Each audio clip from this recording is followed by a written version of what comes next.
C'est superbe, je suis vraiment dans un endroit super joli. Et aujourd'hui, on part à la rencontre de Fabien Dubessy.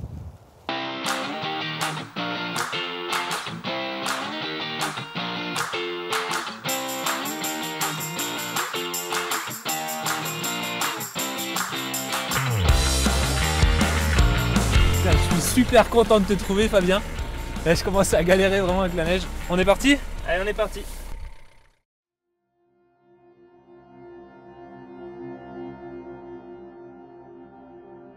Je m'appelle Fabien Dubessy, je suis photographe de nature et je suis originaire du Rhône. La nature me passionne depuis tout petit. J'aime m'y promener et prendre le temps d'observer mon environnement. Je fais de la photographie depuis 7 ans, d'abord en tant qu'amateur et actuellement en tant que professionnel. J'ai une formation de naturaliste et je suis spécialisé en ornithologie.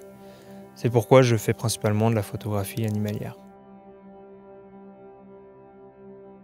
Donc là, on est dans la Drôme provençale. L'intérêt d'être ici, c'est qu'on va avoir les vautours qui vont passer juste à hauteur et éviter donc d'avoir l'oiseau sur fond de ciel et complètement noir avec un fond ou bleu ou blanc. Le second intérêt, c'est que ici, on ne va pas faire de dérangement sur les vautours. Donc là, ils sont en pleine période de reproduction. C'est le moment le plus critique, c'est le moment où les vautours sont sensibles le plus au dérangement. Donc si le vautour est amené à quitter son nid parce qu'il a été dérangé et que l'œuf reste trop longtemps sans incubation, du coup ce sera l'échec. Donc ici on ne peut pas déranger, si les vautours viennent, ils nous ont vus à l'avance et quoi qu'il en soit, il n'y aura pas d'impact sur eux. Donc ça c'est très important quand même en animalier, toujours prendre en compte quel impact nous on peut avoir sur la faune qui va être photographiée. Et donc dans l'animalier, hormis les vautours, qu'est-ce qui t'intéresse également? Est-ce que tu as un rêve de photographier une telle espèce d'animal? Non, j'ai pas d'espèce vraiment cible à laquelle je voudrais à tout prix avoir une photo. Je peux me faire plaisir avec des espèces qui sont très communes, comme avec des espèces qui sont plus rares, mais je vais pas prendre forcément plus de plaisir où ça va être mon objectif de photographier telle espèce parce qu'elle est rare.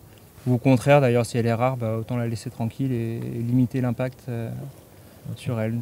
J'ai des photos que je pense avoir à peu près réussies, qui sont avec des espèces totalement communes et qui sont plus intéressantes que d'autres pour des espèces plus rares.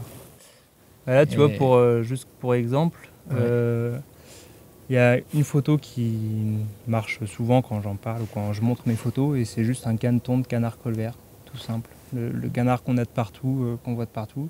Ça n'empêche que c'est cette photo et pas, je sais pas, moi par exemple le pluvier guignard, j'ai un pluvier guignard qui est quand même assez rare. Déjà les gens ne connaissent pas forcément, il n'y aura que les ornithos qui vont dire waouh, un pluvier guignard. Mais ça n'empêche, c'est le canard colvert tout commun que les gens aiment et que moi je préfère aussi d'ailleurs. Ouais, ça fait 4h30 qu'on est là, il n'y a quand même pas beaucoup de vautours. Est-ce que c'est souvent comme ça? Oui, c'est souvent comme ça, il y a souvent des longs moments d'attente pour peu ou pas du tout de résultats et en plus chaque journée est différente.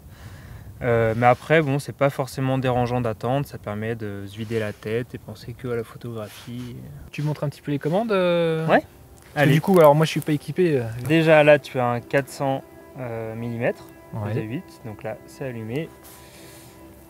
Donc en priorité ouverture, ça permettrait d'avoir la meilleure vitesse possible. Ouais. Bon, 640 ISO, ça suffit. Vas-y, je te laisse faire. T'en as un en bas à droite là. Ah, facile. Bon, je shoot. Voilà, tu es direct du coup. C'est la première fois que j'utilisais un 400 mm et j'ai réussi à cadrer plutôt facilement les vautours qui étaient en vol. En revanche, pour capturer à la fois une émotion et une position intéressante de l'animal, ça demande beaucoup de travail et beaucoup de patience. Je serais resté volontiers avec Fabien quelques jours de plus, mais un photographe m'attend pour de nouvelles aventures.